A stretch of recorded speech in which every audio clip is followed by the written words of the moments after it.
Cream Week. Ang Cream Week ay isang event ng mga criminology student na ginaganap tuwing November 3 to 9. At ito ay isang mandatory na pinirmahan ng ating Pangulong Bongbong Marcos. At ngayon, gusto ko ipakita sa inyo ang mga ginawa namin sa loob ng isang linggo.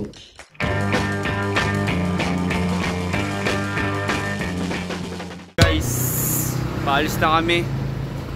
At ito nga pala yung bodyguard natin. Safe kami kasi nasa amin yung attendance. Yun. So guys, on the way na papuntang Aurora. Ano ba kasing gagawin natin doon sa Aurora?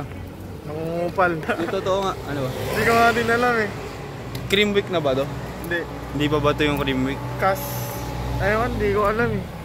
I don't know what is happening in the world. Huh? Dito tayo sakay. Tapos yung nasakyan natin, Dulo, Project 4. Caltex. Yung sasakyan natin, MOA.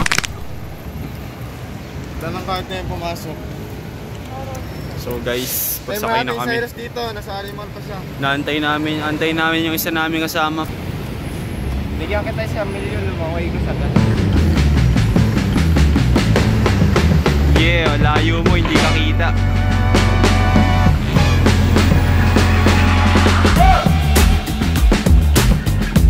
Naka-uniform ang mga tarantado. Uniform fit kami. Let's go, bro. White shoes. White top.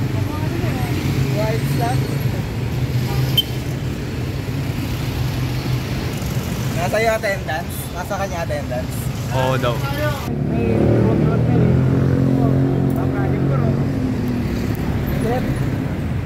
Puno. Dame. Dayum. Tabi tayo, pre. Dame. Dame. May nalaglag yung puno. I love white. Jo Marie. Hi ka sa vlog ko. Yun.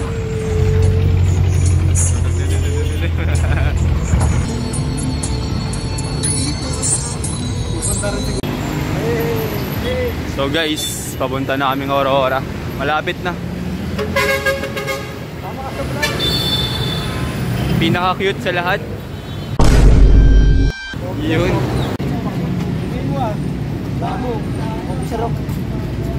Officer ah. Senior ah. Senior yan, bang. Senior ka ba? Hi guys, good morning. Dito na po kami ngayon sa Aurora. Aurora Boulevard. Wala akong ID. Ito na nga bang problema. Sabi ka mag-vlog ko eh. Ha?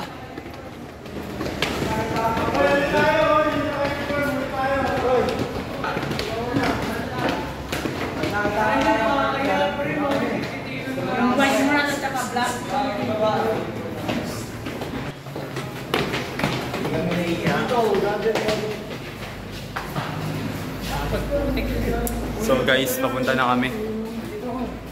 Kasi yung utak niya, saan pupunta? Guys, Naka-uniform kasi sila kaya ayan. Nahiya tuloy sila. Last ang tama eh. ano na kalbo? Kalbo. Day 1 na pala to ng Cream Week namin. At ang ginawa namin dito ay nanood ng mga sumayaw at kumanta. Kaso hindi ko na videoan yung kumanta kaya ayan. Meron din dito mga palaro. At ito ang klasiko na naglaro. Tapos ayun, sayawan na naman. At dumako na tayo sa susunod na araw. Ang Day 2. Day 2. Para sa akin, Day 2 pala nagsimula ang totoong araw ng Cream Week. Dahil doon pa lang kami nag-parade at pagkatapos nun ay doon pa lang din sila nag-announce ng mga dapat gawin para sa susunod na araw. At pagkatapos nun ay pinabunot kami sa isang kahon na naglalaman ng iba't ibang klase ng mga kulay. At kung ano ang kulay na napili mo ay ayun din na magiging grupo mo. Halimbawa na lang sa akin puti.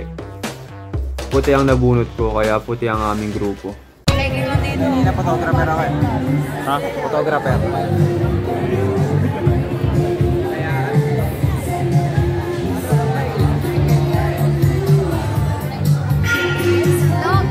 Pagkatapos niyan ay may mga nag-perform ng taekwondo.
Ikaw ang bida rito.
Mustasa.